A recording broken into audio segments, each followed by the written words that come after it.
thing I do as a coach is the first thing I think you have to do is you have to set the table. You have to set the table of your organization, whether it's the pro, high school, college. You have to determine what you want to be, what your team needs to be. And it's amazing. We coach players, but it starts with your organization.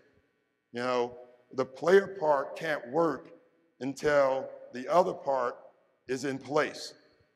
You know, you have to have a vision on what winning looks like for your organization, and then you have to have a vision on what a championship looks like for your organization, and those are two different things.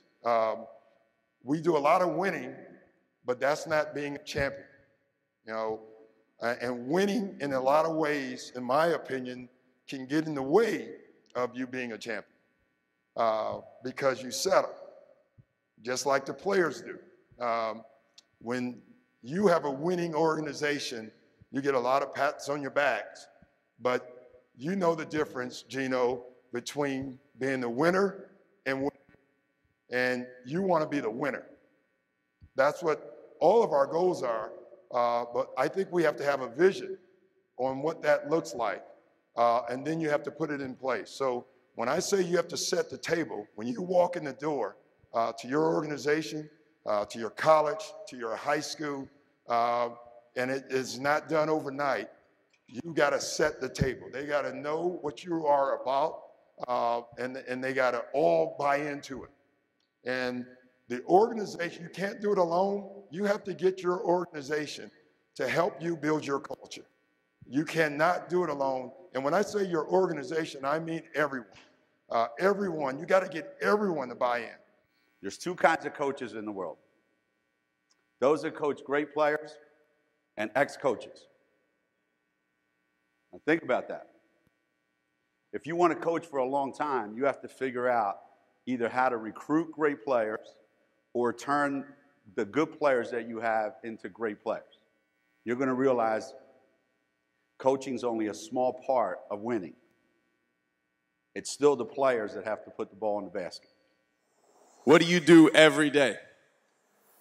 And one of the things that we take a lot of pride in at VCU is when our players say, when they're asked a question from the media or from someone outside of our program, and our players respond, that's what we do.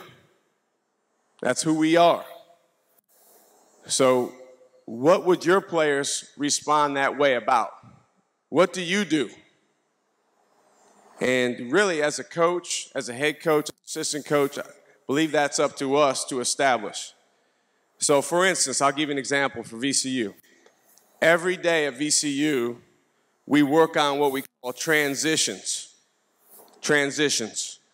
So a transition is quite simply moving from one thing to the next. Very generic definition. But we like to provide definitions for our players for almost everything we have. So you can transition from, obviously, offense to defense. You can transition from one exercise in the weight room to the next exercise. You can transition from getting out of bed to brushing your teeth. Our goal is to be the best in the country at transitions. We want to be the best team in the country at transitioning. So that informs the way that we practice every day. That informs the way that we work out with our strength coach. If you can. What is it that the image, what image do you want of your bench? How do you want your bench perceived? And how do you perceive it? And do you share that information with the players? Do the players understand what your expectations are? And do we celebrate success? One of the things that I learned in working at Nike is to look for as many opportunities as possible to have small celebrations and large celebrations of success, to motivate people to bigger and higher endeavors. So celebrate the success of your bench. Make people feel good. And then the last thing that I think is so missing today with those of us who engage with young people on a day-to-day basis is accountability. Tell me some of the things that you value in recruiting. And the first thing he brought up was leadership. He said, we have 13 scholarships. I don't need 13 scholarships. So I recruit one kid every 4 years strictly on leadership. A player who can come in and provide leadership. It takes too long to teach a player how to be a leader, and by the time you get him, he's graduating. So I try to bring a player in who is a leader, and hopefully he will be a energizing force on our team. How do you want to play? And what do you want to do? And do your players understand what to do? For me personally, I give up a lot of freedom as a coach. I don't control every single play. I would like there to be some spontaneity, some creativity. I would like to be part of our offense would be a situation where it's difficult to scout, where it's hard to watch film and get a beat on what we're doing. And in order to do that, you got to teach guys how to play and what they need to be doing inside the framework. So when we cross half court, transitions over with, we're going to flow in offense.